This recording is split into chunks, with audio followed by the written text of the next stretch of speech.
रे चित्त भारवित्त विसरले, आता कैसी जाऊ घरा, लोहे बरा लौकिक.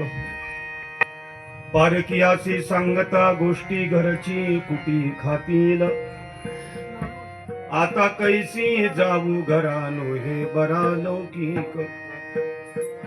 तुका म्हणे निवांत राही, पाहिले पाहे परतोनी, आता कैसी जाऊ घरा, लोहे बरा लौकिक. पांडुरंगा करू प्रथम नमन, दुसरे चरण संतांची, त्यांची कृपा दाणे कथेचा विस्तारू, बाबाजी सद्गुरुदास दयांचे केलिया स्मरण, होय सकळ विद्येंचे अधिकरण. तेची वंदू चरण श्री गुरूंचे, ते नमस्कार. हरिने माझे हरिणे चित्त, भारवित्त विसरले, आता कैसी जाऊ घरा, लोहे बरा लौकिक. सकल संत सज्जन मायबाप, काल्याच्या कीर्तनाच्या निमित्ताने सेवेसाठी निवडलेली गवळण, ही गवळण कोण्या संतांची आहे हे सांगण्यात का अडनाडी समाज या महाराष्ट्रामध्ये उरला नाही आहे. थोडा परिहार देतो. सातत्याने गेले 49 वर्ष चालणारा हा नामसप्ताह, सामुदायिक ज्ञानेश्वरी पारणाचा वाग्यज्ञ सोहळा, आदरणीय श्री हरिभक्तीपरायण अशोकजी महाराज बानुगडे महाराजांच्या मार्गदर्शनानं आणि व्यासपीठाच्या नेतृत्वानं, सर्व ग्रामस्थांच्या मोठ्या सहकार्यानं हा चालणारा 49 वर्षाचा हा सोहळा आहे. आणि आज मिथिला 1 तास ते 1.5 तासानं ही दहीहंडी फुटल्यानंतर 49 वर्ष पूर्ण होत आहेत.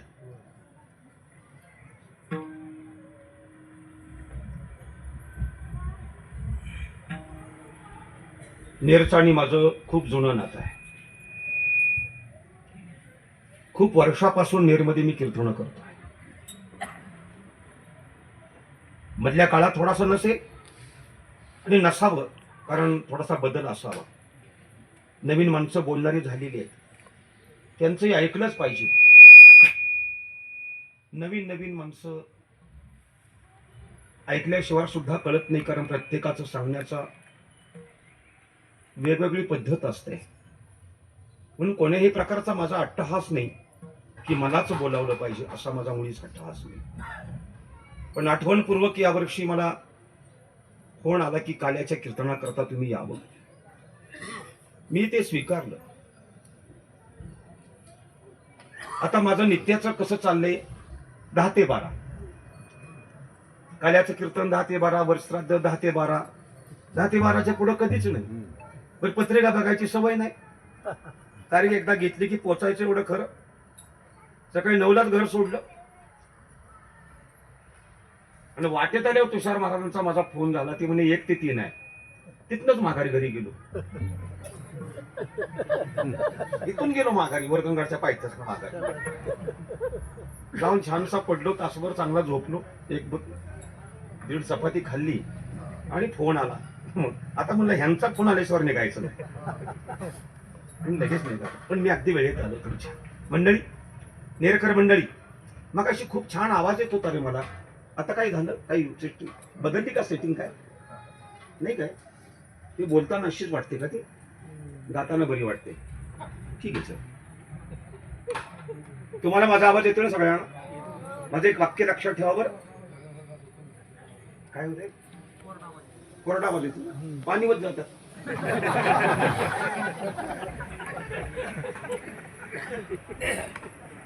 एक तर काय सांगू का चव्हाण महाराज, त्यातलं काही आपल्याला माहित नाही. की जे काही जे लावतात ना, त्यातलं काळीच माहित नाही. मी ह्यांच्या कधी नादाला लागत नाही, अजिबात नाही. कारण कसं आहे, लाखो रुपये त्यांचं भांडवल आहे.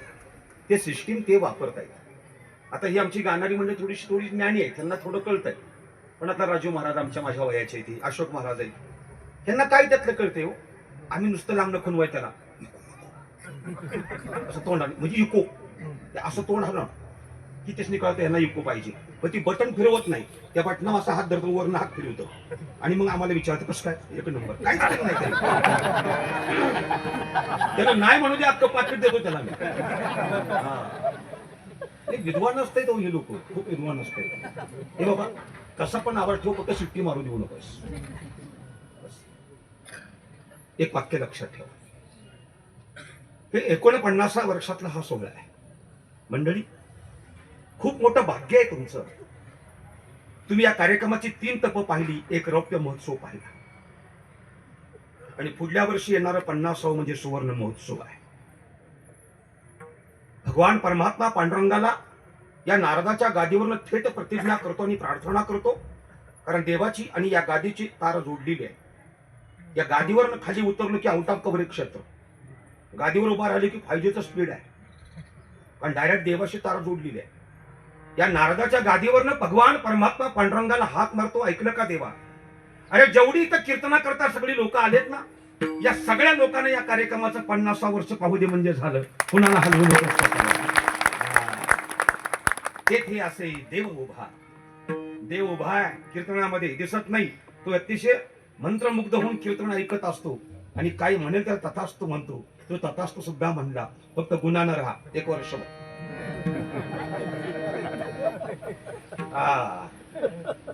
आणि मग काय तुम्हाला वर्षाचा आनंद मिळतो ते तुम्हाला लक्षात ठेवेल. अरे 50 वर्ष आहे, कुठलं 50 वर्ष आहे.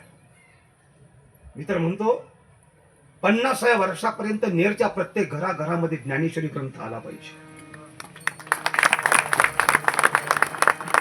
प्रत्येक घरात ग्रंथ आला पाहिजे. तुषार महाराज एक गाव पाहिलं, खरशिंग, खटाव तालुक्यातलं. माझा काल्याचं कीर्तन होतं खरशिंगाला आणि त्या दिवशी मला कळालं की आदल्या दिवशी एका सदव्यक्तीनं घरागणीस, जसं मतदानाच्या वेळी संध्याकाळी कार्यकर्ते घरागणीस पैसे देतात, माणसागणीस, पण एका सदग्रस्तानं प्रत्येक घर बघायचं आणि घरामध्ये ज्ञानेश्वरी ग्रंथ साखरेंची प्रत दिली आणि प्रत्येक घरामध्ये ज्ञानेश्वरी आली. या नेरमध्ये पण व्हावं. मला सांगितलं चव्हाण बाबांनी की प्रभू रामरायांची मूर्ती अतिशय देखणी बसली. जयपुरावरनं मूर्ती मागवली आणि नेरमध्ये प्रभू रामराया आला आणि म्हणून सतीश महाराज खोमण्यांची रामकथा ठेवली. कसं काय लोक होती वा. आपल्या भागाला त्याचं एवढं ओढ नाही कथेची, म्हणून विचारलं. सतीश महाराज खोमण्यांची रामकथा ठेवली आणि या गावामध्ये प्रभू रामराया आला आणि अक्षय तृतीये दिवशी याच मूर्तीचा प्राणप्रतिष्ठा झाली आणि 2 दिवसांनी जत्रा आली. आता 1.25 महिना पाळायचं कसं? आता ते तुमच्या हातात आहे. ते काय मी तुम्हाला काय सांगणार नाही बाबा, कारण ते म्हणाल जरा बुवा थोडा आगावर दिसतोय, जास्त बोलायला नको. पण भगवान प्रभू रामराया आला तर खरंच 1.25 महिना खूप चांगली यात्रा करा, गोडी यात्रा करा, खूप आनंद मिळेल तुम्हाला. आणि पुढलं 50 वर्ष आहे नेरकर मंडळी. 50 वर्ष असं करा ना. अरे 10-15 गावांनी बघितलं पाहिजे या नेरमध्ये चाललंय काय, या नेरमध्ये चाललंय काय असा विचार केला पाहिजे. असा सुंदर उत्सव आणि सुंदर सोहळा या नेरमध्ये व्हावा पुढल्या वर्षी अशी भगवंताला प्रार्थना करतो. गोड अशी गाणारी मंडळी, वादक मंडळी, तुम्ही श्रोतू सज्जन मायबाप चरणाशी नतमस्तक होतो. काल्याचं कीर्तन आहे, मर्यादा आहे, उन्हाळ्याचे दिवस आहेत, पण मोठं झाडामुळं खूप चांगलं आहे. तर 10 ते 12चं कीर्तन करायला नको वाटतं. 11:30 नंतर मी काय बोलतो हे मलाच कळत नाही, पण बोलतो. 12 वाजवायला लागतात, बोलत असतो. अगदी मर्यादा असेल. छान गवळण सांगतो तुम्हाला, माझी प्रामाणिक प्रार्थना आहे. मला बरं वाटायसाठी नको आहे, त्या देवाला बरं वाटावं इतकं चांगलं भजन करा.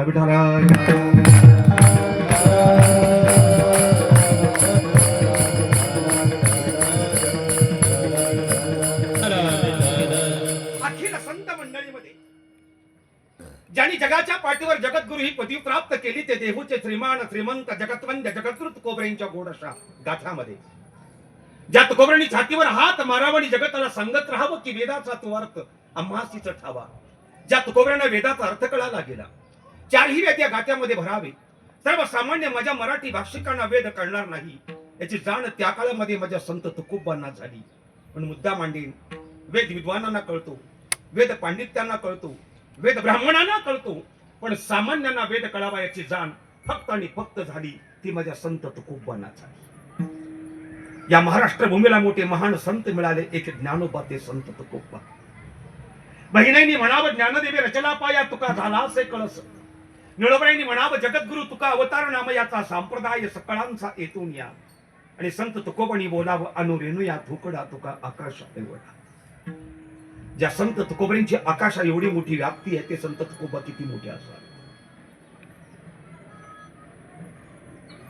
महाराज जी क्या बात. संप्रदाय सकळांचा येथून या, इथं अंडरलाईन करा. मग ज्ञानोबानी पाया रोवला. अशोक महाराज ऐकावं. संत ज्ञानोबानी वारकरी संप्रदाय पाया रोवला. नातानी भागवत नावाचा खांब उभा केला. संत तुकोबांनी कलश ठेवला आणि तुकोबांच्या नंतर निळोबराया आले आणि ते सांगू लागले तुकोबरायांच्या पासून संप्रदाय सकळांचा येथून या. मग ज्ञानोबरायांच्या पासून झालं ते काय? मोठा प्रश्न आहे, त्याचं उत्तर देतो. खूप छान उत्तर आहे, ऐका. तुकोबराया वारकरी संप्रदायाचे कळस झाले हे मान्य आहे. संप्रदाय सुरू झाला ते सुद्धा मान्य आहे. मग याचं कारण काय? तर याचं एकमेव कारण तुम्हाला सांगतो. पहिला मुद्दा, बाबाजी चैतन्य हे गृहस्थी होते. संसाराच्या तापे तापलो मी देवा आणि करोती ही सेवा कुटुंबाची. संसाराच्या तापानं बाबाजी चैतन्य इतके तापले, इतके दुखावले आणि त्या क्षणी बाबाजी चैतन्यांनी आपला संसार सोडला, घरदार सोडलं. रागानं बाबाजी चैतन्य निघून गेले. इतके दूर चालत होते. अंधार पडला हो. बाबाजी चैतन्य चालत होते एका घनदाट जंगलामध्ये आणि अचानकपणे याच बाबाजी चैतन्यांच्या कानावर एक मोठा आवाज आला. वाघांच्या गिरकाळ्या तथा शापदांचा आवाज बाबाजी चैतन्यांच्या कानावर आला आणि बाबाजी चैतन्य घाबरले. मनामध्ये म्हणाले कुणीकडनं दुर्बुद्धी झाली आणि संसार सोडला, आता मेल्याशिवाय पर्याय नाही मला. एका मोठं झाड बघितलं. या झाडाची मोठी ढोली पाहिली आणि त्या ढोलीमध्ये बाबाजी चैतन्य असे लपून बसले. श्वासाचा सुद्धा आवाज येऊ देत नव्हते. न जाणो या श्वासाचा आवाज आला तरी सुद्धा श्वापद मला खायला येऊन जाईल. बाबाजी चैतन्य घाबरले. प्रत्येक माणसाची तीच अवस्था आहे. संकटाच्या काळी देवाशिवाय माणसं कुणाचा धावा करत नाही. बाबाजी चैतन्य अगदी पोट तिडकीनं भावपूर्ण अंतकरणानं भगवंताला हाक देत आहेत, हे परमात्मा आता तुझ्या विना मला कोण सोडवत नाही, आता तूच यावं आणि मला सोडवावं म्हणणारे बाबाजी चैतन्य. आणि याच मध्यरात्रीच्या वेळी याच बाबाजी चैतन्यांच्या पुढं एका अवलियानं उडी मारली. 8-9 फुटाचा तो अवलिया होता. अंगाला केस वाढलेले होती, दाढी वाढलेली होती, चटा वाढलेल्या होत्या, लज्जा रक्षणाकरता लंगोट घातलेली होती, बोटांच्या हाताच्या बोटांच्या नकाच्या गुंडोळ्या झालेल्या होत्या. असा विद्रूप असा एक व्यक्ती बाबाजी चैतन्यांच्या पुढे उभा राहिली आणि खदखदा हसू लागली. बाबाजी चैतन्य म्हणाले आता 100% मेलो. आणि तो महात्मा म्हणत होता घाबरू नकोस, मी तुझ्या करता इथपर्यंत आलोय. जसं तुमचं महिला मंडळ आम्हाला स्वामी समर्थ सांगतात की भिवू नकोस, मी तुझ्या पाठीशी आहे, तसं तो महात्मा म्हणायचा घाबरू नको, मी तुझ्या करता आलो. आणि त्या महात्म्याने हात दिला बाबाजी चैतन्यांना आणि झाडावरून हळूच खाली घेतलं. बाबाजी चैतन्य धाड दिशे कोसळले, चरणाशी मिठी मारली आणि अश्रूंनी त्या चरणाचा अभिषेक केला. आणि बाबाजी चैतन्य उठून उभा राहून हात जोडले आणि त्यांनी विचारलं आपलं नाव काय? तर तो महात्मा नाव सांगत होता, माझं नाव राघव चैतन्य. महाराजजी तुम्ही अनायसे आलात म्हणून मला चुचलं म्हणून बोलतोय मी. हो माझं नाव राघव चैतन्य. आणि बाबाजी चैतन्याने एवढा मोठा आनंद झाला. राघव चैतन्याने बाबाजी चैतन्यांना हो मिठीत घेतलं आणि बघता बघता मध्यरात्रीच्या वेळी याच बाबाजी चैतन्यांना राघव चैतन्यांच्याकडून अनुग्रह झाला. आणि ते राघव चैतन्य ते बाबाजी चैतन्य दोघंही चालत कर्नाटकाकडे निघाले.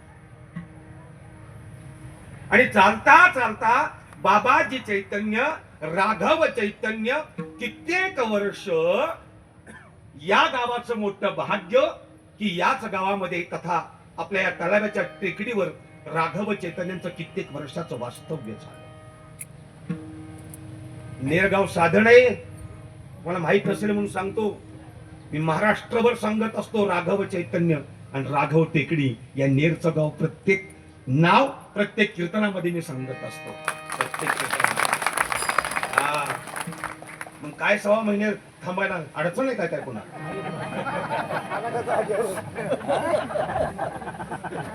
नाही मी विनोद नाही करत. माझे रेकॉर्ड ऐका, माझे युट्यूबचे कीर्तन ऐका. बहुतांशी माझ्या कीर्तनामध्ये मी राघव टेकडी सांगतच असतो. मी सांगतच असतो. याचं कारण संप्रदाय सकाळांचा येतो या, ते म्हणजे नेरची टेकडी आहे, लक्षात असावं. इथं संप्रदाय उभा राहिलेला आहे सगळा राघव टेकडीवर. साधी नाही राघव टेकडी. बरीचशी लोक म्हणतात राघव चैतन्यांची समाधी समाधी. राघव चैतन्यांची समाधी कर्नाटकात आहे. ना झाल्या की नेरचा समाज बोटो मोजणे इतकाच राघव टेकडीवर येत असतो. मला भेट नाही त्या विषयाच्या. अरे सातारा जिल्ह्यात का मोठं काही नाही जगाच्या पाठीवर. या वारकरी संप्रदायाला सातारा जिल्ह्यानं खूप काही दिलं. मी मागच्या 2 महिन्यामध्ये हिंजवडीला होतो कार्यक्रमाला. खूप मोठा उत्सव होता.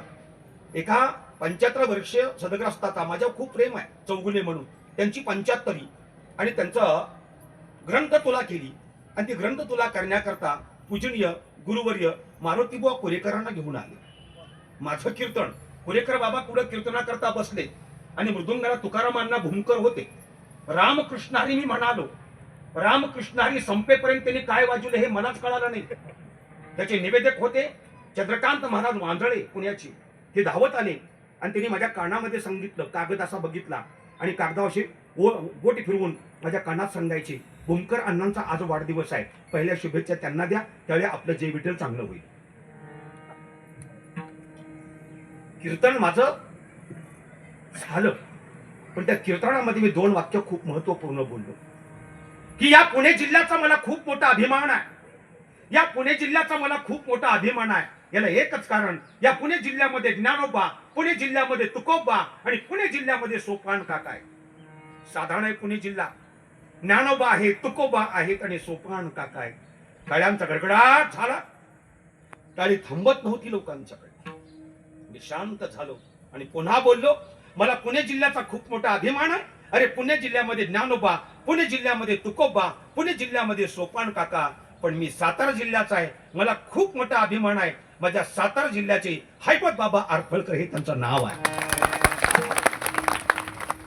ज्यांनी आळंदी पासून पंढरी पर्यंतची दिंडी सोहळा त्या काळामध्ये पादुका डोक्यावर घेऊन चालले ना हैबत बाबा, लाखो लोक वेडी झाली या पायवारीला. आज ते फक्त आणि फक्त या सातारा जिल्ह्यानं कार्य केले, लक्षात असावं. साधारण अरे महाराष्ट्रामध्ये एकच टेकडी आहे, तिचं नाव आहे राघव टेकडी.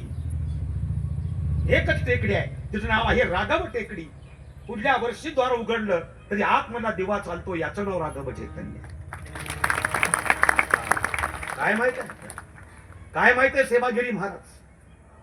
काय माहित आहे राघव टेकडी? काय माहित आहे शिरसोडीचे शेखोबा दादा? तेवढे महान संत होऊन गेले आपल्या या जिल्ह्यात, ते लक्षात असावं. आणि इथून कर्नाटकाकडे चालत निघाले.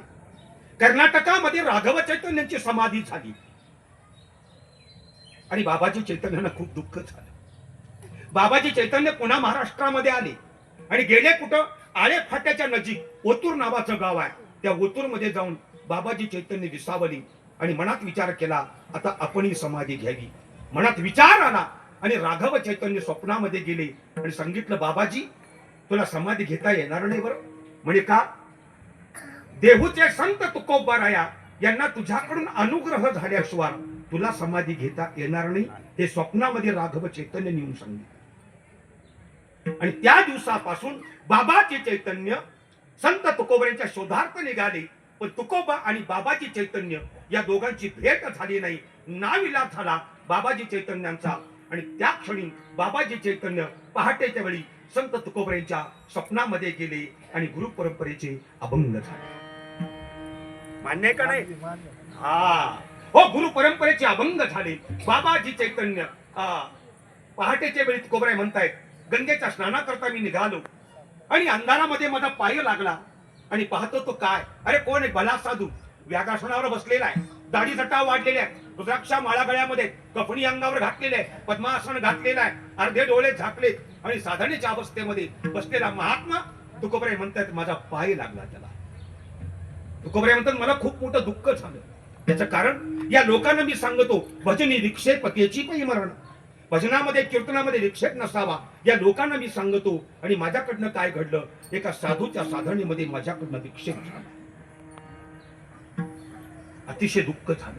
रडले तुकोबराया, 10 दिवशी कोसळले तुकोबराया आणि हात जोडले, मला क्षमा करा, मला क्षमा करा. अंधारात आपण दिसला नाही. तो महात्मा हसू लागला. म्हणून तुकोबराय म्हणतात मी तुम्हाला ओळखलं नाही. तो महात्मा तुषार नाव सांगू लागला की माझं काय नाव आहे.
नाव सांगतो माझं नाव बाबाजी आपुले सांगितले नाम, माझं नाव बाबाजी चैतन्य.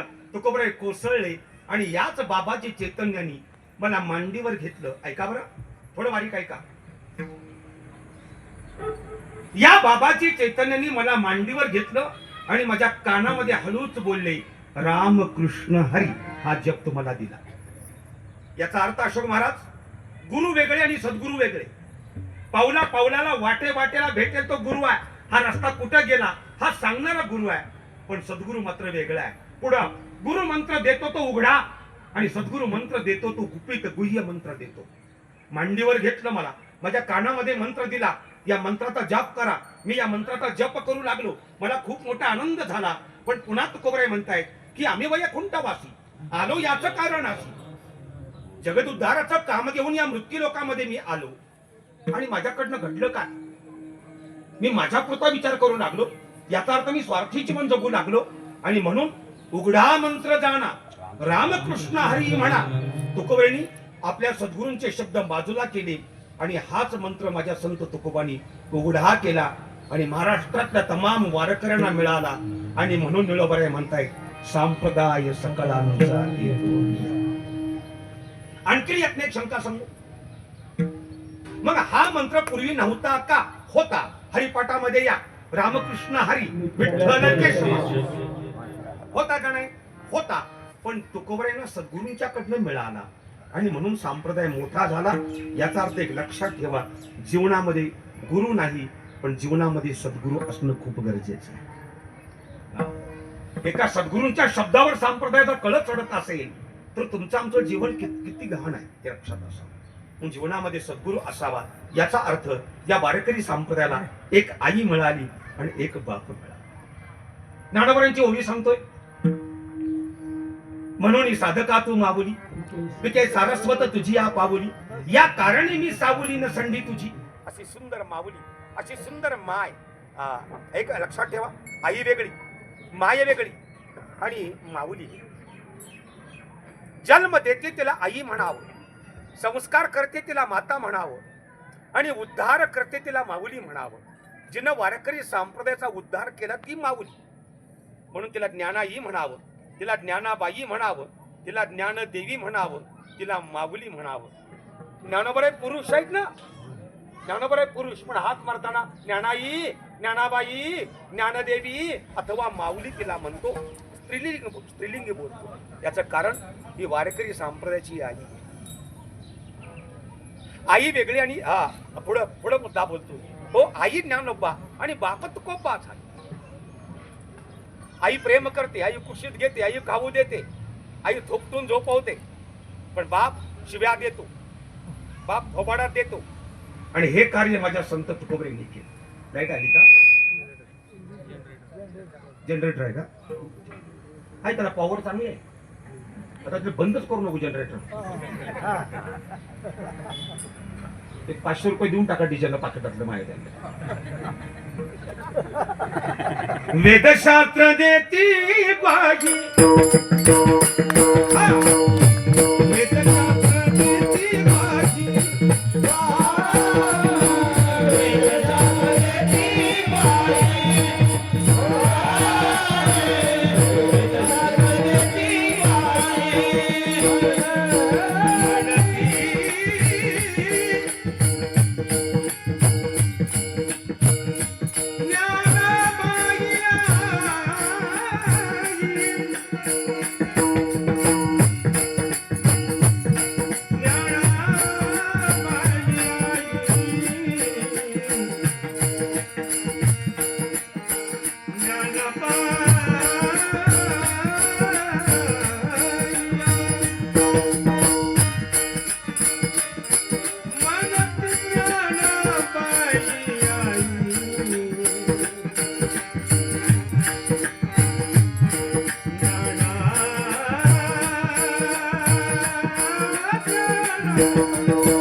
वारकरी संप्रदायाला आई मिळाली ती ज्ञानोबांच्या आणि बाप मिळाला तो तुकोबांच्या रूपाने. ऐका हो. आणि या तुकोबांच्या गोड अशा गाथ्यामध्ये काही अपंग स्वार्थी जीवा करता, काही अपंग परार्थी जीवा करता, काही अपंग नामपर, संतपर, स्थितीपर, उपदेशपर, करुणापर, मागणीपर, आंधळे, पांगुळे, बारुड, गवळणी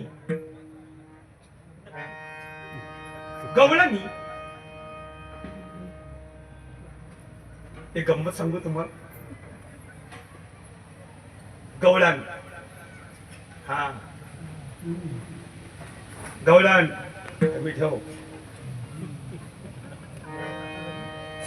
महाराज. ती गवळण, तो अभंग, ते नाट. ती गवळण, तो अभंग, ते नाट. ओके. ती गवळण स्त्रीलिंग आहे. आणि स्त्रीलिंगी म्हटलं की लगेच वेगळं. गवळण. एक मुद्दा बोलू तुम्हाला, तर त्याचा अनुभव आहे खूप. ज्याला भजनातली काडीची अक्कल नाही, माझं वाक्य लक्षात ठेवा, ज्याला भजनातली काडीची अक्कल नाही ती भजनात येऊन बसत आणि पिटीवाल्याच्या माग, आणि सुंदर ते ध्यान झालं की माग लागतं गवळण म्हणा. ते म्हणते राव पंचमध्ये राहू द्या, अहो अभंग रूपाचा झाला पाहिजे का नाही का पांडुरंग महाराज. कुठले आले? नाही राहू द्या, गवळण चालू करा, म्हणून पुढच्या अभंगच म्हणू नका. आणि मग ती काय पर्यायच नसतो.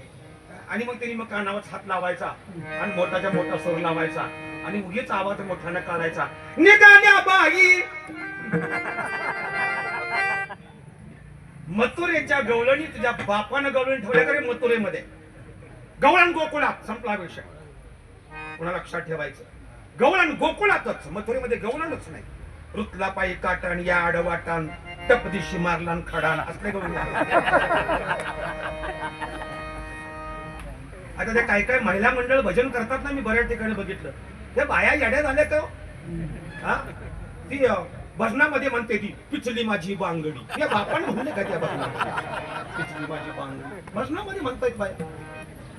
नाही रे, काय पण म्हणून चालत नाही. एक लक्षात ठेवा, ज्ञानोबांची, तुकोबांची, नाथांची, जनाईंची, बहिणाईंची, नळोबांची, कोण्याही संतांची कोणतीही गवळण असो, त्या गवळणीच्या पाठीमाग खूप मोठी अर्थ दडलेले आहे. काही म्हणून चालत नाही रे, चालत नाही. याही गवळणीच्या पाठीमागचा अर्थ तुमच्या कानावर घालतो.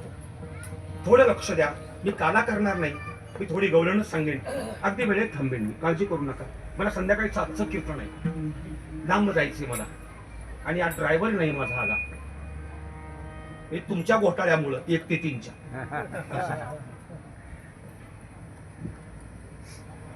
थोडी गवळण आहे का बरं? फोन सायलेंट करा, खूप कान द्या. सायंकाळची वेळ आहे,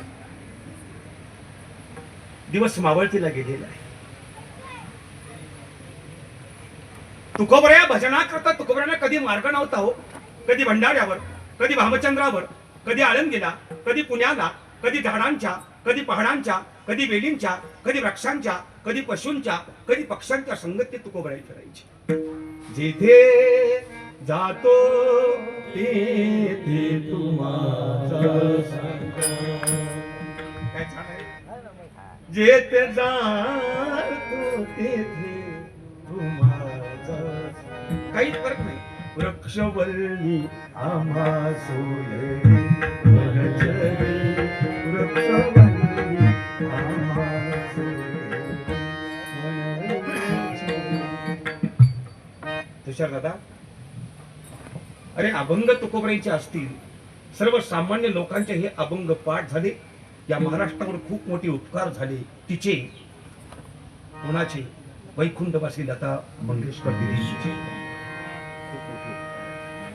काय सहज माणूस म्हणतो ना, ज्याला अभंगच म्हणजे काय म्हणते त्यांना माहितच नाही हा अभंग आहे, पण तरी सुद्धा म्हणतात हो. बेटी लागे जीवा लागली से पाहे रात्रंदिवस वाट तुझी, बेटी लागे जीवा लागली से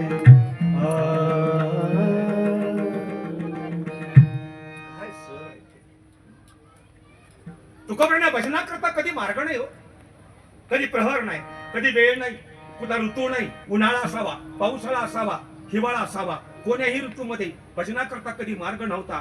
रात्रीमध्ये कधी प्रहर पाहिला नाही. ऐका, धर्मसिंधू ग्रंथानं प्रतिपादन केले, एकूण रात्रीचे 4 प्रहर पडतात. पहिल्या प्रहरी संपूर्ण जग जाग असतं. तुम्ही इकडे या की असं मला माघारी मिळून माणूस कुठे गेला माझा? इथं बस पक्वाच्या जवळ असं दिसल मला, असं लय माघारी करून बघायला लागेल. कार्यकर्ते आहेत ना, जुनं मित्र आमचं लय. ऐका, रात्रीचा कधी प्रहर पाहिला नाही. धर्मसिंधू ग्रंथानं प्रतिपादन केले, एकूण रात्रीचे 4 प्रहर पडतात.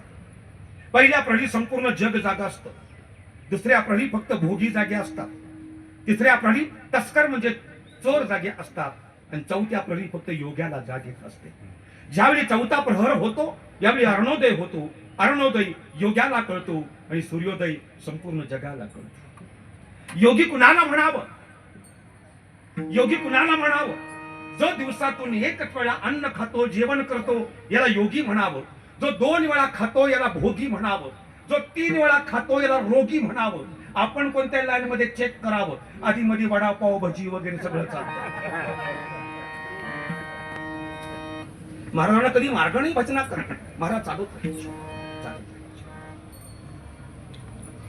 तिने सांज व्हायची वेळ आली, दिवस मावळतीला गेला, आणि तुकाराम महाराज मनात विचार करतायत, बरं झालं माझ्या लक्षात आलं, न जाणो या घनदाट जंगलामध्ये अंधार पडला असता तर श्वापदा आली असती, मला खाऊन टाकलं असतं, आणि देहू नावाचं गाव माझ्या आयुष्यात पाहायला नुसतं मिळालं.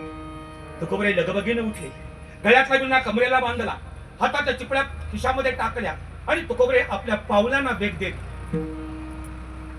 या दर्या खऱ्यातून, टेकडीवरनं, नाल्यातून, ओढ्यातून तुकोबऱ्या काट्या कुट्यातून उड्या मारत निघालेले. का? जोपर्यंत उजेड आहे तोपर्यंत मी सुरक्षित आहे, अंधार पडला की मी सुरक्षित नाही. तुकोबराय म्हणते. ऐका बरं. आणि ते तुकाराम महाराज या घनदाट जंगलात त्या पाऊल वाटेनं देहूचं मार्गक्रमण करत असताना अचानकपणे या संत तुकोबरांच्या नजरेला अतिशय देखणी तरुण लग्न झालेली मुलगी तुकोबरांना या घनदाट जंगलामध्ये दिसलेली आहे. तुकोबरांचे पाय तिथंच उभा राहिले. एकदा वर पाहिलं तिच्याकडं आणि कोणाखाली मान घातली आणि प्रश्नाचं काहूर माजला. कोण असावी?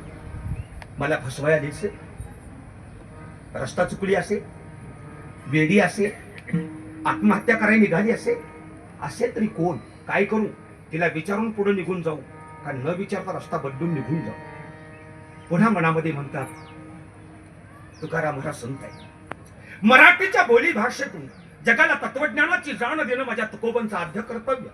तुकोबराय म्हणतात, नको, तिला भेटून जातो. आणि म्हणून तुकाराम महाराज हळू तिच्या जवळ आले आणि तिला विचारू लागले, तू कोण आहेस? ती काहीच बोलत नाही. ती फक्त स्मित हास्य करते. अगं तू कोण आहे? मोठ्यानं बोलले. उत्तर नाहीये. तुला कळतं का तू कुठं निघाली? पुढे घनदाट जंगल आहे, काही वेळात अंधार पडणार आहे, श्वापद बाहेर पडतील, तुला खाऊन टाकतील. वेड्यागत कुठं निघालीस? तू तरुण आहे, तुझं लग्न झालेलं आहे, तू देखणी आहे दिसायला, आणि अशा अवस्थेमध्ये तू चालली कुठं? काहीच बोलत नाही. अगं बोल ना, तुला माझी भाषा कळत नाही? तू मुके आहेस का? तुला बोलता येत नाही का? अगं तुला कळतं का? तू तरुण आहे ग. स्त्रीच्या जातीनं लहानपणी आई वडिलांच्या संगतीमध्ये राहावं, तरुणपणी पतीच्या संगतीमध्ये राहावं, म्हातारपणी मुलांच्या संगतीमध्ये राहावं. तू तरुण आहे, तुला तुझ्या पतीच्या संगतीत राहणं गरजेचं आहे ग. अशी नको ना बेड्यागत कुठं फिरूस. सांग ना तुझं नाव, सांग ना तुझं गाव. अगं अंधार पडू लागला, मला सुद्धा भीती वाटू लागली. अगं बोल ना. काकुल तिला आले तुकोबराया, पण ती मात्र काही बोलत नाही. आणि मग राग आला तुकोबरायांना.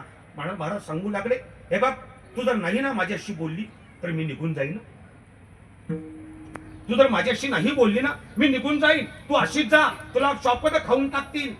काही परिणाम नाही हो तिच्यावर. अहो निघाले तुकोबराया. ऐकताय काय? निघाले तुकाराम महाराज आणि एक 8-10 पावलं पुढे गेले. आणि एवढ्यामध्ये पाठीमागून आवाज आला तुकोबरांच्या कानावर. तीच मुलगी मोठ्यानं हात मारते, महाराज थांबा. तुकोबराय म्हणतायत, मला महाराज म्हणते याचा अर्थ ती मला ओळखते वाटतं. तू कोण आहेस? तू मला ओळखते? हा, पण मी नाही तुला ओळखलं. आणि सांग तुझं नाव सांग, तुझं गाव सांग, तुला सोडायला येतो. ती म्हणे, महाराज. ती जवळ गेली. एक विचारू प्रश्न. म्हणे काय? तुम्ही मला मगाशी म्हणाला. म्हणे काय? मानव नावाचा प्राणी या घनदाट जंगलामध्ये फिरत नाही. म्हणे हा, नाही फिरत. मग या घनदाट जंगलामध्ये मानव नावाचा प्राणी फिरत नाही तर तुम्ही काय करता ते मला सांगा. तुम्ही काय करता? तुम्ही मानवच आहात ना, तुम्ही काय करता? तो घोबरे हसले. अगं वेडेस का? माझ्या देवाच्या भजनामध्ये मी कुठं फिरतो हे माझं मलाच कळत नाही. मग ती म्हणते, मग माझी सुद्धा महाराज तीच अवस्था आहे. माझी तीच अवस्था आहे. अहो महाराज, तुमचा आणि माझा, आपल्या दोघांचा विषय एकच आहे. महाराज म्हणतात, मी नाही समजलो. म्हणे, महाराज, ओ ज्याच्या भजनात तुम्ही वेड्यागत कुठेही फिरताना, अहो त्याच्या करता मी द्वापार युगातनं बाहेर पडले आणि अजून त्याला शोधते, मला सापडत नाही. म्हणजे तू आहे तरी कोण? तर ती परिचय देते, महाराज मी एक गवळण आहे. तुकोबरे हसू लागले. गवळण? हा, मी गवळण आहे. अरे गवळण द्वापार युगात, हे कलियुग आहे आता. हो महाराज, मी द्वापार युगामध्ये ज्या दिवशी भगवान परमात्मा कृष्ण गोकुळ सोडून मथुरेशी निघून गेला, त्या दिवशी मी सुद्धा गोकुळ सोडलं, त्याच्या पाठीमागं पळते, पण तो आजही मला सापडत नाही. मी तुमच्या शोधार्थ इथपर्यंत आले. एकमेव व्यक्ती तुम्ही आहात की तुम्ही माझ्या कृष्णाची आणि माझी भेट घडवून द्या. म्हणजे निश्चित तुझी अवस्था तरी काय? ती गोपिका आपली अवस्था सांगते.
देत जाऊ, दात देत जा तुम्ही.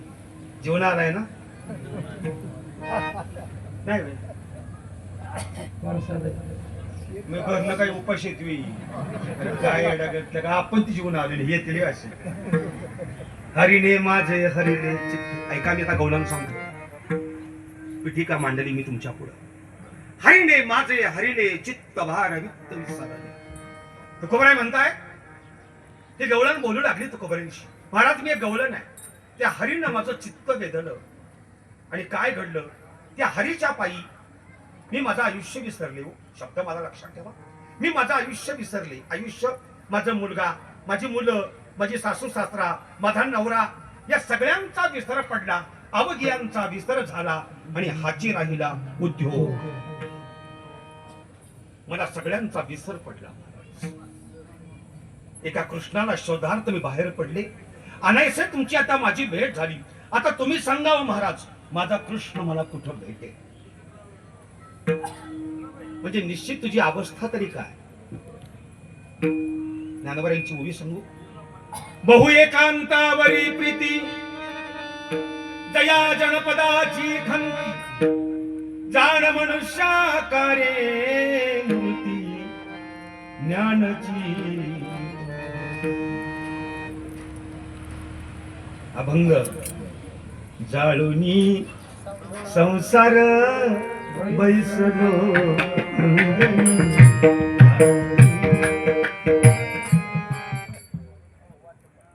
मला एवढं नाही गायला. प्रथमती म्हणते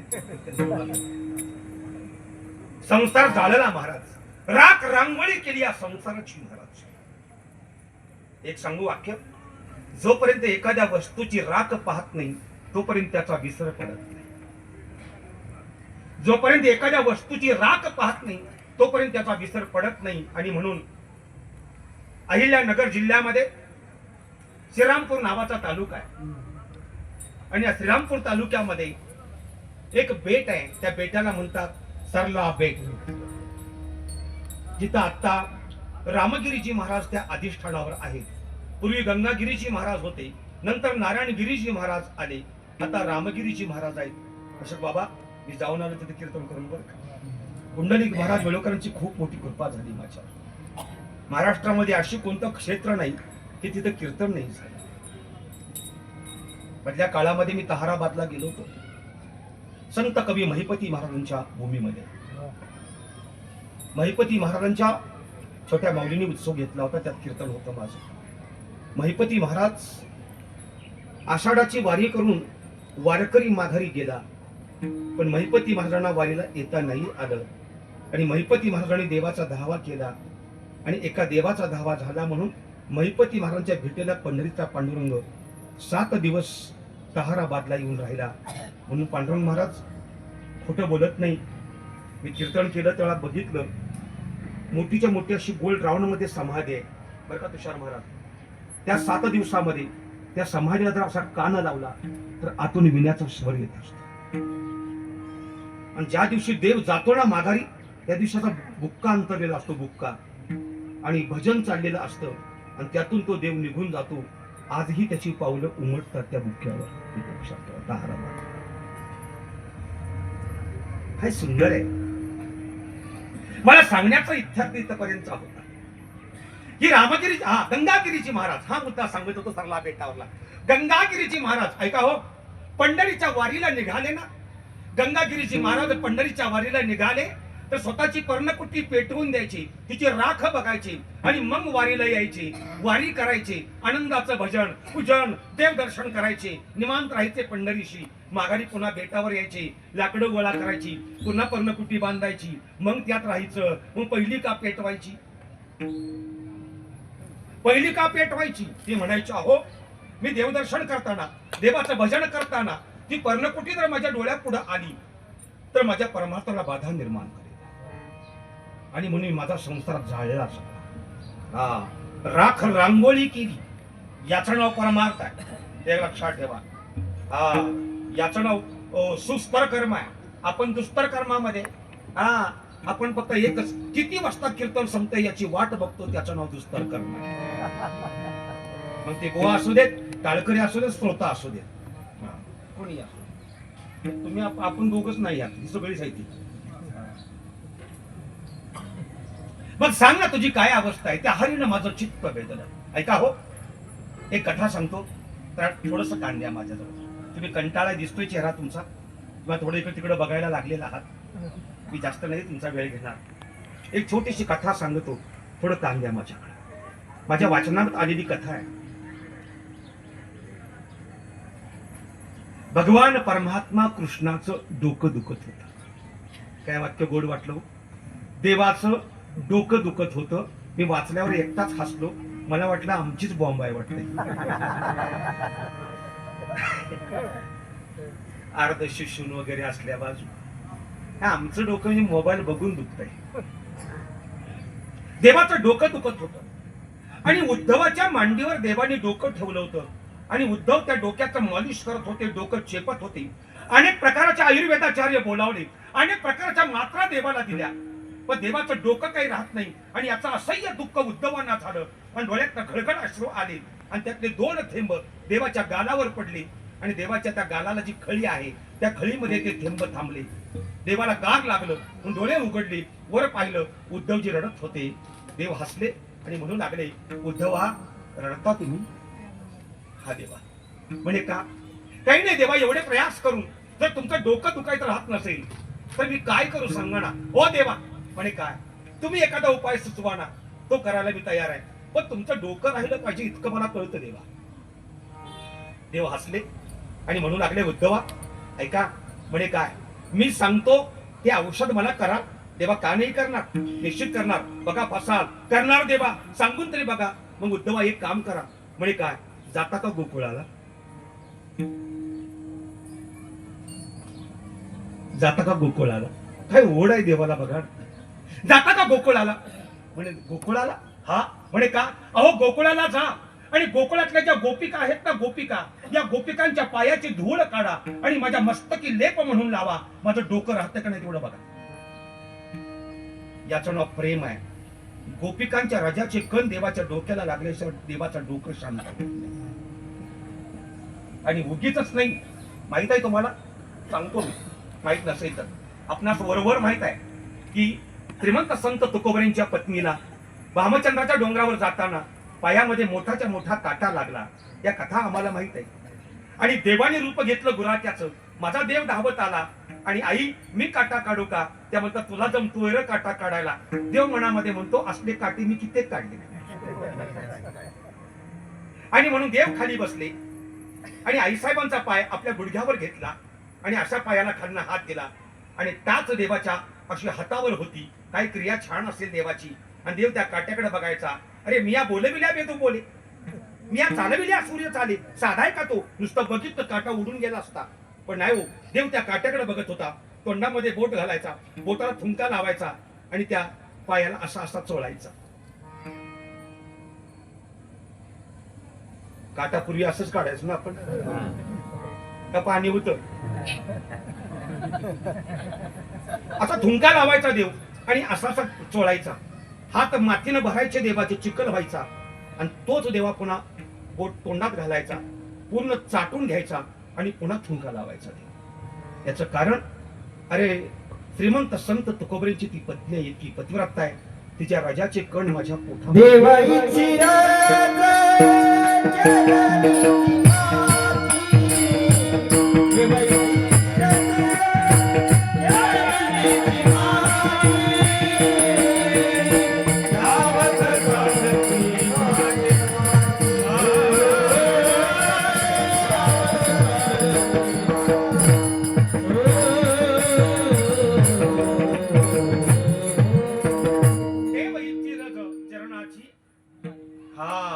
आणि म्हणून एक सांगू, माझा देव म्हणतो ऐका ना उद्धवा. म्हणे काय?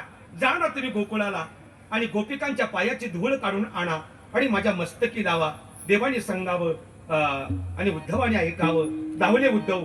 रात्रीची वेळ होती, ऐका बरं. आणि उद्धव धावत धावत धावत रथाकडे आले. उडी मारली त्या रथावर आणि वाऱ्याच्या वेगानं तो रथ पळू लागला गोकुळाकडे. वाऱ्याच्या वेगानं तो रथ गोकुळाकडे पळू लागला. अरे बघता बघता हा रथ इकडं तांबडं फुटलं आणि गोकुळामध्ये रथ प्रवेश करतो आणि उद्धवांचा रथ जाग्यावर उभा राहतो. सहज उद्धवाची नजर अशी उजव्या बाजूला गेली आणि पाहता तो काय, अरे कोण एक गोपिका, कोण एक गोपिका, सकाळी नाहू माकू गेलेलं, सगळे केस असे मोकळे सोडलेले, बाहेर सडा संमार्जन केलेला आणि त्याच्यावर रांगोळी काढत होते. ही हिंदू धर्माची संस्कृती आहे. आजही आमच्या घरातल्या स्त्रिया स्नानसंध्या आटोपल्या बरोबर तांबडा तांब्या, करंड, रांगोळी, अगरबत्ती इत्यादी घेऊन बाहेर येतात. तुळशीला पाणी घालतात, हळदी कुंकू लावतात, अगरबत्ती लावतात, उंबऱ्यावर रांगोळी काढतात, दरवाजावर रांगोळी काढतात, घराची कळा, अंगण संगत. आणि म्हणून ही आमची परंपरा आहे. हल्लीच्या मुलींना रांगोळी जमत नाही, त्या स्टिकर चिकटून टाकतात, धडक, पुन्हा काढायची गरजच नाही. ती रांगोळी काढत होती बिचारी, ती गोपिका रांगोळी काढत. उद्धव उडी मारली, गोपिकाच आहे, बरोबर आहे, पळाले उद्धवजी. जातो आता, तिला सांगतो माझ्या देवाचं डोकं दुखते, पायाची धूळ दे तुझ्या काढून, माझ्या देवाच्या मस्तकी लावायचे, मला माघारी जाता येईल, कारण माझ्या देवाचा त्रास मला सहन होत नाही. म्हणून उद्धवजी धावत धावत धावत त्या गोपिकेच्या जवळ आले आणि समोर पाहतात तो काय, ती गोपिका एवढं मोठंच्या मोठं चढा संमार्जन केलाय आणि त्याच्यावर ती गोपिका रांगोळी काढते. पण रांगोळी काढताना त्याच्यावरचं जे चित्र होतं ते भगवान परमात्मा कृष्णाचं चित्र होतं. आणि तेवढा उद्धवानी पाहिलं आणि उद्धव थांबले, देहावरनं गेले, जणू काय माझा परमात्मा माझ्याशी गप्पा मारतोय, इतकं देखणं चित्र काढलं होतं. काही काहींच्या हातामध्ये खूप सुंदर कला असते. उद्धव पाहतच होते. ती गोपिकेला काही माहित नाही कोण आहे माझ्या पाठीमागं, काय नाही. ती गोपिका अशी रांगोळी टाकता टाकता अशी मागं सरली आणि अचानक धक्का लागला त्या उद्धवाना. ती चमकली आणि माघारी फिरून पाहते तर कोण एक महात्मा माझ्या दरवाजात उभा होता. तिने हात जोडले, क्षमा करा महात्माची, क्षमा करा, मला आपण दिसला नाही, मी रांगोळी काढत होते. उद्धवानी फक्त मान डोलावली, कोण आपण आणि का आला माझ्याकडे. उद्धवजी म्हणतात मी कोण आणि तुझ्याकडे का आलो हे तुला मी नंतर सांगतो, पण एक बोलू. म्हणे काय, रांगोळी खूप छान काढलीस, रांगोळी खूप छान काढली. ती हसली आणि सांगते की माझा रोजचाच उद्योग हाच आहे. पण एक बोलू, उद्धव म्हणतात. म्हणे बोला ना.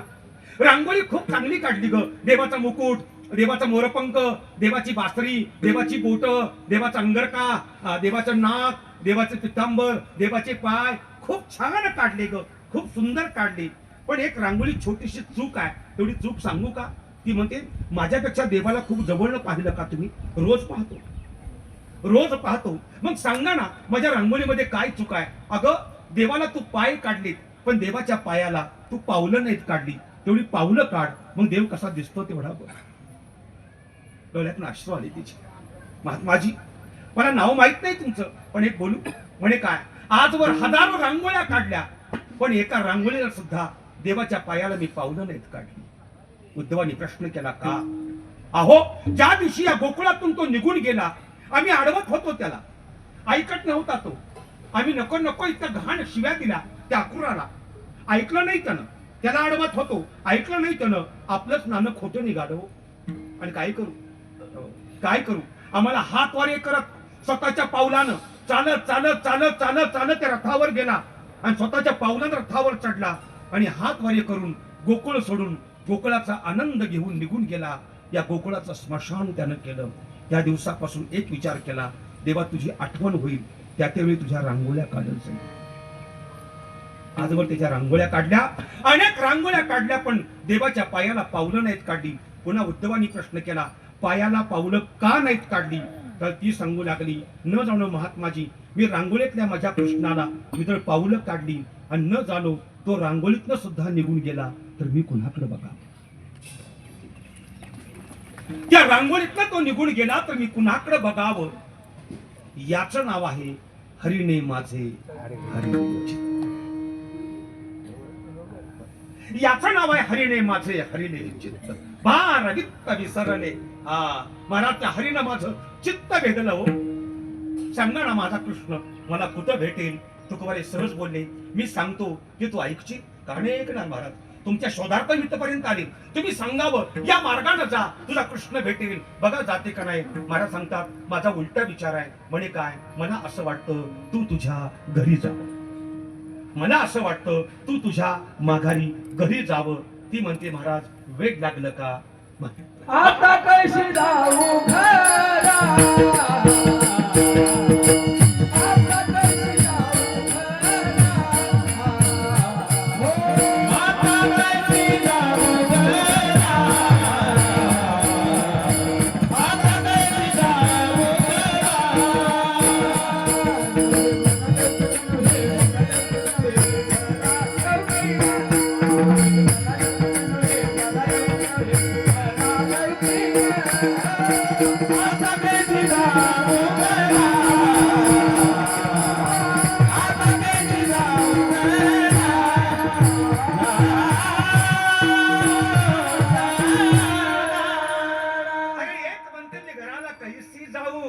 आता कैसी जाऊ घरा नो हे बरा लौकिक.